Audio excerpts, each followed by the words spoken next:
오늘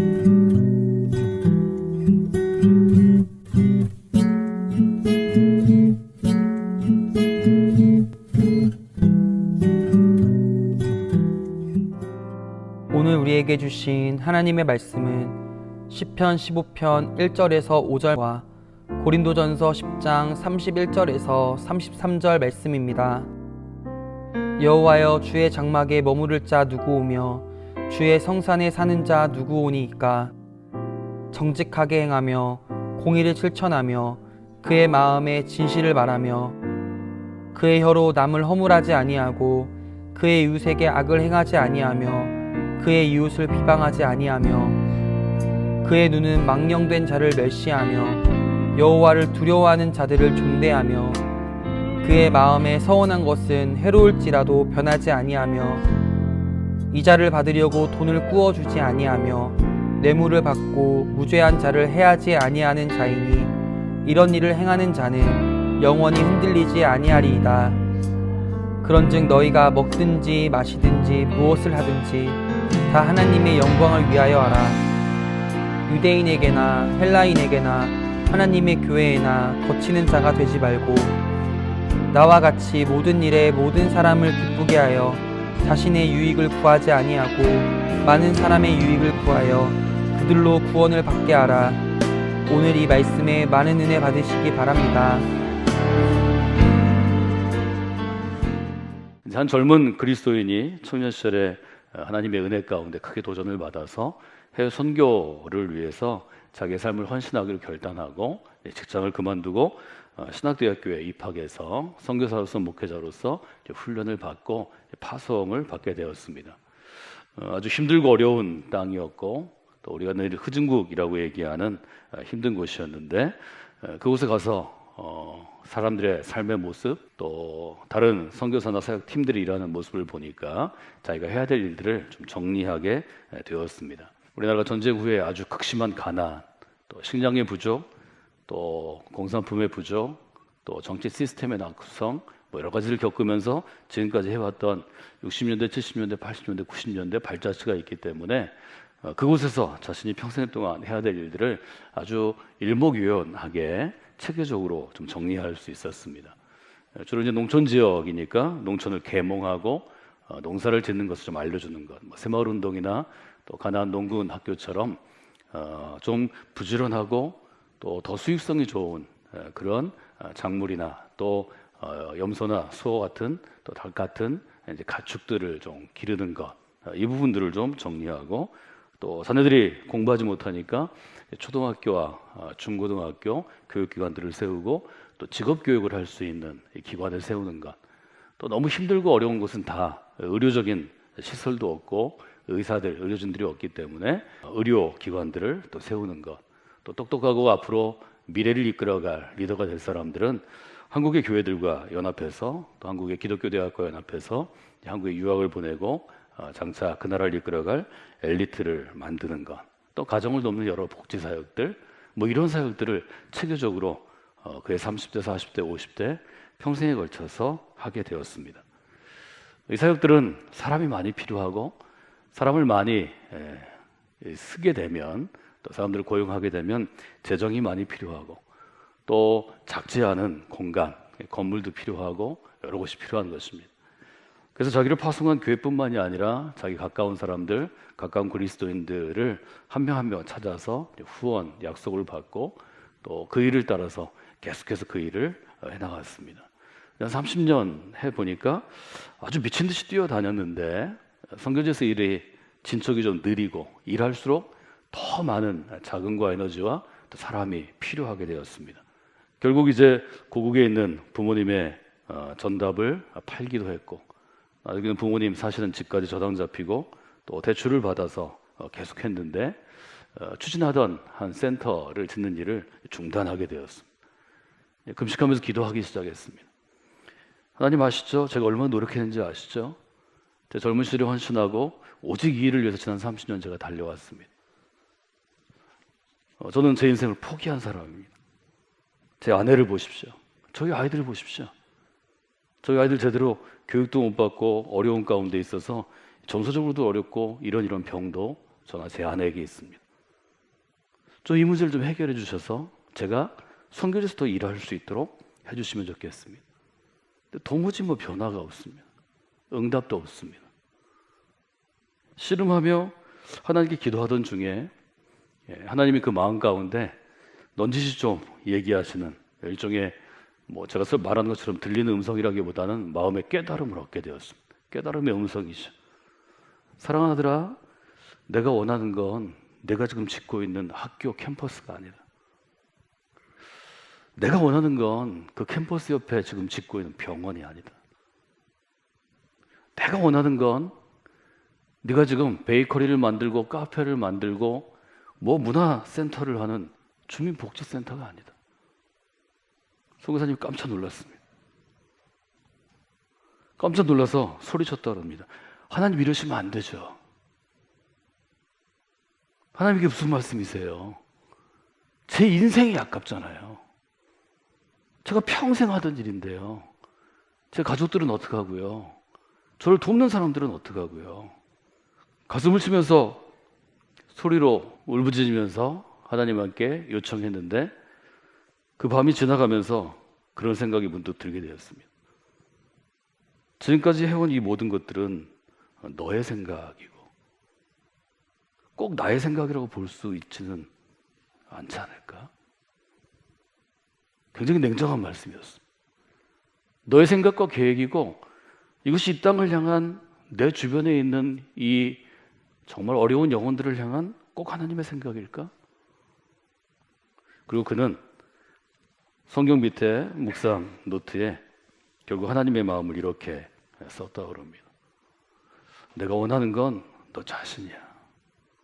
지금 너는 이 일을 마무리할 얼마의 자금을 원하고 잘 지어진 건물과 선교센터를 원하지만 내가 기뻐하는 건 너 자신이야. 너의 헌신이야. 여러분들 신앙생활을 어느 정도 하시고 어느 정도 교회나 기독교 신앙이나 사역을 이해하시고 또 여러분이 영적으로 혹은 신앙적으로 어떤 수준에 따라서 이야기를 이해하시는 정도가 물론 다를 것이라고 생각합니다. 우리 영적인 수준을 결정하는 것은 내가 지금 그리스도인으로서 무엇에 헌신하고 있는가의 문제라고 말씀을 드렸습니다.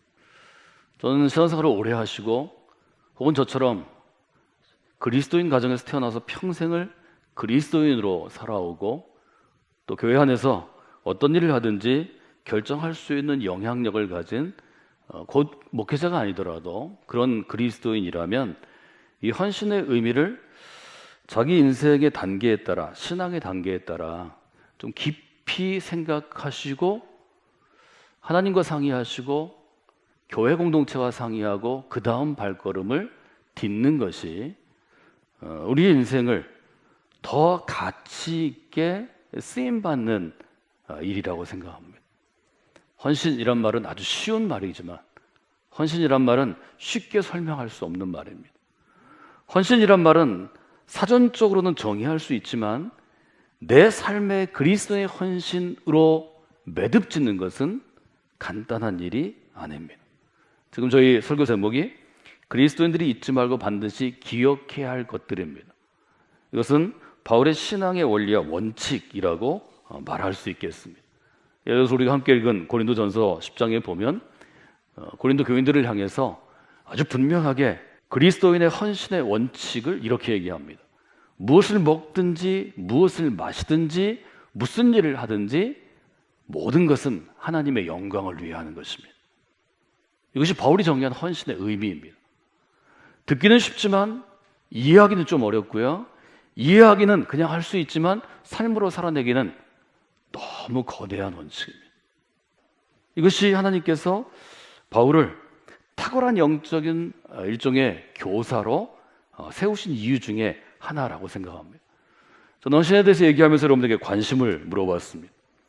우리의 관심은 어디에 있습니까? 나의 관심은 어디에 있습니까? 우리는 무엇을 할 것이고 그 한 것이 눈으로 어떻게 드러나는가에 관심이 많습니다. 즉 우리는 일에 관심이 많습니다. 이것을 일 중심의 그리스도인이라고 부를 수 있습니다. 하나님의 관심은 과연 우리가 행하는 일에 있을까?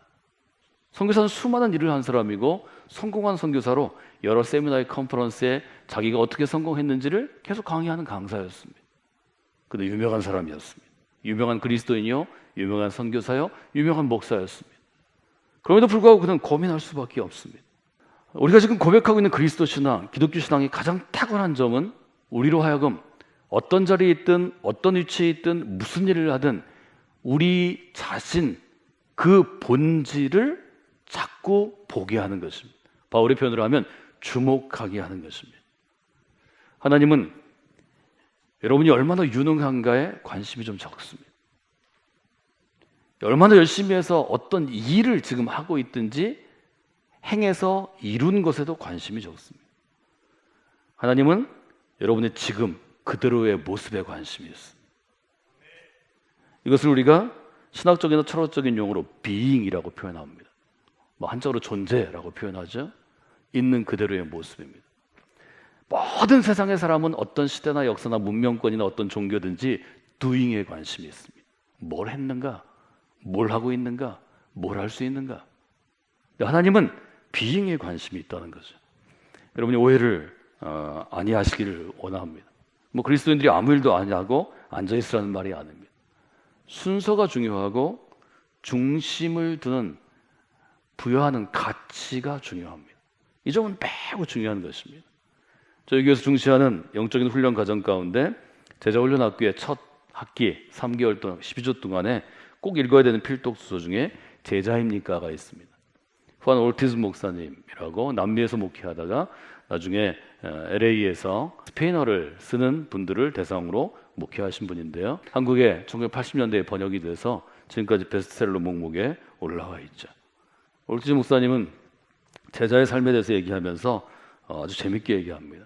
지금 우리가 여기에서 소중하게 여기는 것들은 하나님의 나라에서는 어쩌면 쓰레기통에 버려야 할 하찮은 것들, 쓸모없는 것들입니다.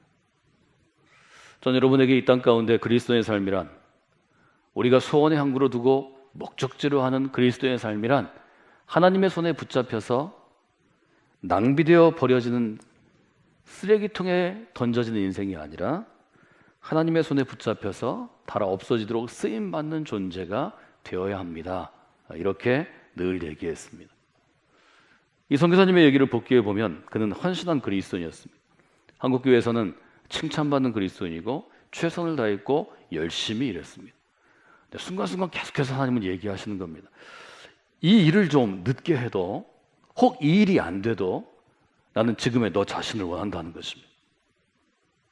이 점은 너무 중요한 일입니다. 우리가 흔히 범하는 실수가 있습니다. 하나님은 우리가 일하는 것만을 원하신다고 생각할 수 있습니다. 그러면 교회와 사회, 직장, 일터와 다른 점이 뭐가 있을까요? 직장에서는 그들이 원하는 성취를 내면 크게 칭찬하고 승진시켜주고 나중에 리더십으로 세웁니다. 교회도 그럴까요? 하나님이 원하시는 것은 우리가 그리스도인이 돼서 그리스도인으로 열심히 일하는 것, 이것이냐? 이거 물어보실 필요가 있습니다. 우리가 예배 주제로 다루자면 하나님이 원하시는 것은 지금 이 순간 하나님을 예배하는 마음과 육신과 삶으로서는 우리 모두, 우리 자신의 전체입니다. 이 점을 여러분들이 한번 생각해 보시면 좋을 것 같습니다. 오늘 우리가 생각할 것은 우리를 그리스도인으로서의 영적인 수준을 결정하는 것은 예배를 향한 나의 헌신이라는 것입니다. 이것은 너무 중요합니다. 예배를 향해서 헌신하는 자세가 바로 잡혔을 때 우리는 예배자로 설 때마다 하나님의 마음을 읽을 수 있습니다. 하나님의 음성을 들을 수 있습니다. 하나님의 살아계심을 만져볼 수 있습니다. 터치할 수 있습니다. 이것은 너무 중요한 것입니다.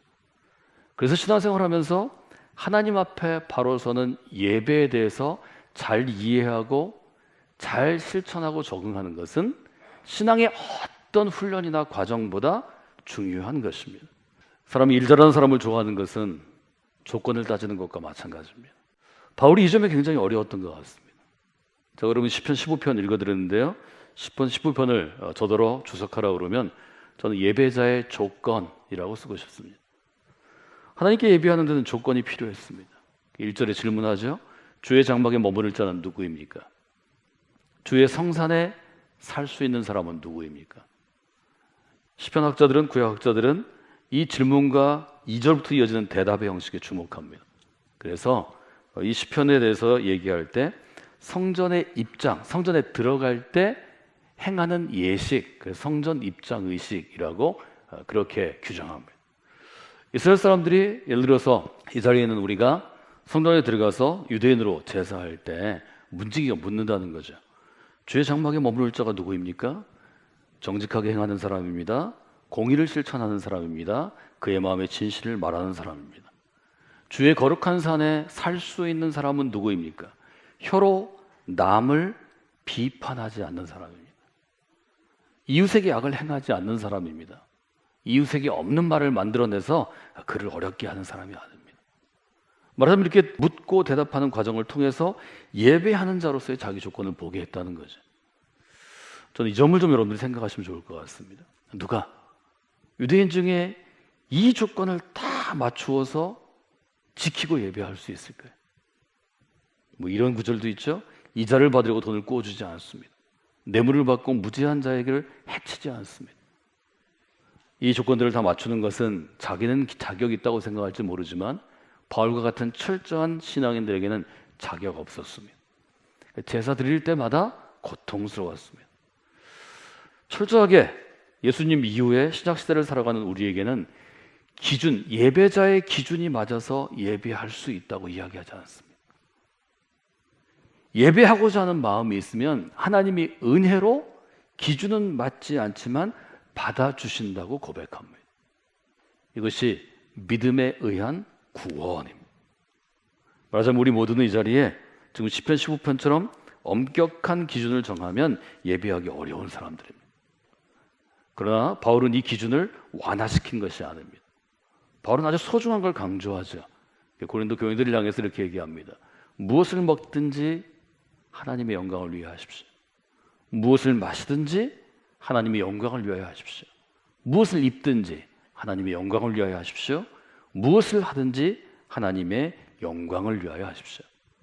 저는 이 점에서 바울이 아주 탁월한 신앙의 선생님이라고 생각합니다. 그래서 종교개혁자들은 이렇게 아주 분명하게 얘기했습니다.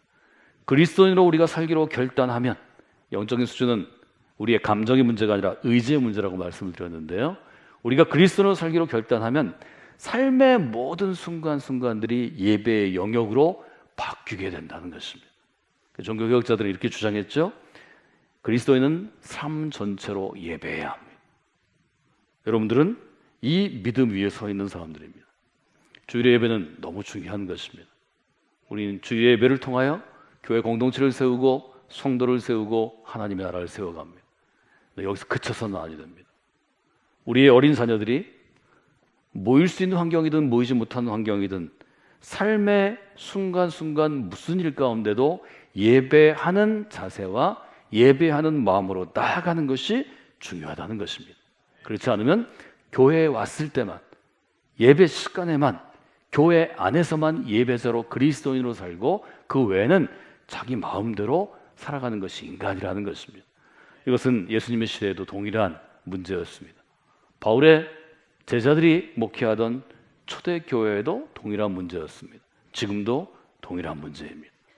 최근 20년간 일상생활을 중시하는 그리스도인들은 이렇게 고백했습니다. 우리의 모든 일상생활이 예배입니다.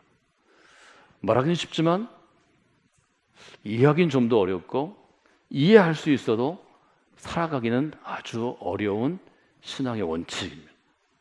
그리스도에게는 삶의 모든 순간이 살아있는 예배입니다. 여러분이 마음을 가지고 하나님의 은혜를 구하는 우리 어린아이들, 청소년들, 청년들, 자녀들에게 좀 여러분의 신앙을 잘 설명해 주시고 또 잘 전하는 그런 믿음의 부모들이 되시면 좋겠습니다.